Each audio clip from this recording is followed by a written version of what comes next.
to show you how to check your valve guide clearance at home for free, no special tools, any bozo can do it. Since you're thinking about using the cylinder head that you have, I'm going to assume that you've at least looked at all your valve guides around the outside and made sure that they're not cracked, broken, split, busted into pieces, and that you've looked down inside the valve guide with a light to make sure there's no mega deep scratches or gouges down in there that's just going to let oil leak past like a screen door in a submarine.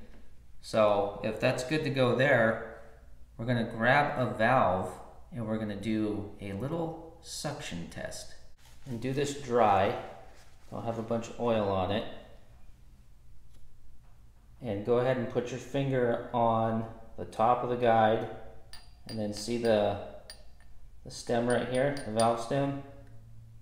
Put that into the guide and now push it towards your finger, and you should feel pressure on your finger, which I felt none. And now keep holding it, and then when you pull it back, you should feel suction. You should feel that pressure in there, and even a pop when you pull the valve all the way out, which this does neither. It's basically a dead guide. One more thing you can do to check the clearance is just grab your valve like this and just wiggle it back and forth.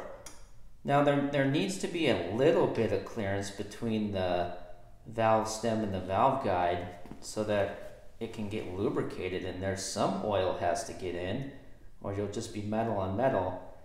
But if you've got a lot of slop, I mean, this isn't extreme, but it's got a little bit more than I'd prefer.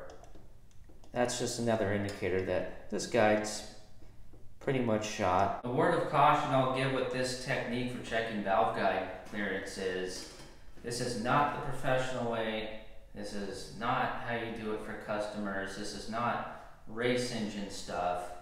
This is just basic, stock, at home, get it done quick, get it done cheap, because it just needs to run and it's gonna be okay.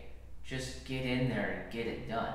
If you want to see some valve seal replacement stuff, one of these videos might be cool. And I would subscribe and let the YouTube computer things know that you want to see this stuff, because next we are lapping valves at home the old school way with a drill. And it's only going to cost you $5.49.